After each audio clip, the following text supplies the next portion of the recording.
Hi friends, இன்றைக்கி நம்ம வந்து A4 ஷீட்டை வச்சு ஒரு வால் ஹேக்கிங் செய்யலாம். அதுக்காக வந்து A4 ஷீட்டில் வந்து நான் ஒரு கோடு போட்டுக்கிறேன். ஒரு சிம்பிளான கோடு போட்டுட்டு அதை வந்து 3ஆக டிவைட் பண்ணிக்கிறேன். அதுக்கப்புறம் அந்த கோடு போட்டிருக்கோம்ல அதை வந்து கட் பண்ணணும். ஏன்னா வந்து அளவு கரெக்டாக இருக்கும். நம்ம வந்து கிராஸில் எதுவும் கட் பண்ணிடக்கூடாதுல்ல, அதுக்காக தான் கோடு போட்டிருக்கேன். அதை 2ஆக கட் பண்ணிக்கோங்க. அந்த கோடு போட்டுட்டு அந்த 2 எண்ணையும் வந்து க்ளூ வச்சு ஒட்டி அதை வந்து ஸ்டிக் பண்ணிக்கோங்க. அப்படி அதை பண்ணும்போது ஒரு சின்ன ஒரு ஃப்ளவர் மாதிரி இருக்கும். உங்களுக்கு ஒரு க்ளோஸ் ஆகி ஒரு ஃப்ளவர் மாதிரியே இருக்கும். அதுக்கப்புறமா இது வந்து ஒட்டுறதுக்காக வந்து நம்ம ஒரு கார்ட்போர்ட் எடுத்துக்கிறோம். அதை வந்து மெஷர்மெண்ட்டுக்காக நான் அந்த ஒரு டிஃபன் பாக்ஸ் மூடி எடுத்துக்கிறேன். இதை வச்சு நல்லா சர்க்கிள் போட்டுக்கோங்க. சர்க்கிள் போட்டுட்டு நீங்கள் ரவுண்டாக வந்து கட் பண்ணிக்கோங்க. இதை விட பெருசாகவும் எடுக்கலாம், சின்னதாக எடுக்கலாம், நம்மளோட வந்து விருப்பம் தான். இதை வந்து சர்க்கிளாக கட் பண்ணி அழகாக எடுத்துக்கோங்க. அது நம்ம வீட்டில் சும்மா இருக்கும்போது தான் அட்டை பாக்ஸ் இருக்கும், அது போதும். நம்ம ஏதாவது திங்ஸ் வாங்குவோம், அதில் பேலன்ஸ் இருக்கும், அட்டை பாக்ஸ் அது போதும். அதுக்கப்புறமா இதில் வந்து நான் ஆல்ரெடி இந்த மாதிரி நிறைய செய்து வச்சுருக்கேன். நான் இப்போ வந்து டபுள் கலரில் எடுத்துருக்கேன், ஆரஞ்சு வித் எல்லோ. நீங்கள் வந்து சிங்கிள் கலர்லேயும் செய்யலாம், இல்லை மல்டி கலரில் கூட நீங்கள் செய்யலாம். அதுக்கப்புறமா இந்த அட்டை பாக்ஸ் இருக்குல்ல, இதில் வந்து ஃபுல்லாகவே வந்து க்ளூ வந்து நல்லா தடவிக்கோங்க.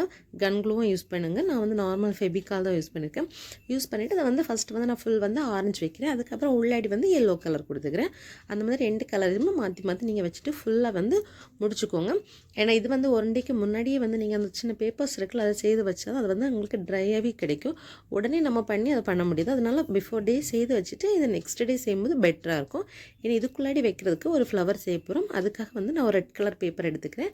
இதில் வந்து கோடு போட்டுக்கிறேன். அந்த அளவு தான் அதை கட் பண்ணணும். சின்ன சின்ன குட்டி குட்டியாக கட் பண்ண வேண்டியது இருக்குது. அந்த லைன் எந்த அளவு வருதோ அந்த அளவுக்கு இந்த மாதிரி நீங்கள் கட் பண்ணி அழகாக நீட்டாக எடுத்துக்கும். ரொம்ப பிக்காக இருக்கக்கூடாது. சின்ன சின்ன இதாக பண்ணும்போது அந்த ஃப்ளவர் அழகாக வரும். இதை வந்து என்ன பண்ண டேர்ன் பண்ணிக்கணும். டேர்ன் பண்ணி க்ளூ வச்சு இதையும் ஒட்டிக்கணும். நம்ம டேர்ன் பண்ணும்போது அதான் அந்த ஷேப் வந்து கரெக்டாக ஒரு ஃப்ளவர் ஷேப்பில் வந்து நமக்கு கிடைக்கும். அதுக்காக தான் இப்போ வந்து க்ளூ போட்டு நான் ஒட்டிக்கிட்டு இதுவும் வந்து கொஞ்சம் நேரம் நல்லா காயணும். காஞ்சதுக்கப்புறம் அது வந்து கரெக்டாக அதை நமக்கு அந்த ஷேப் வரையிலன்னு அது வந்து அந்த ஒட்டினதுலேருந்து இலையை போயிட்டு இருக்கும். திரும்ப வந்து நம்ம இதை ஃப்ளவர் மாதிரி நம்ம அதை வந்து ரோல் பண்ணிக்க போகிறோம்.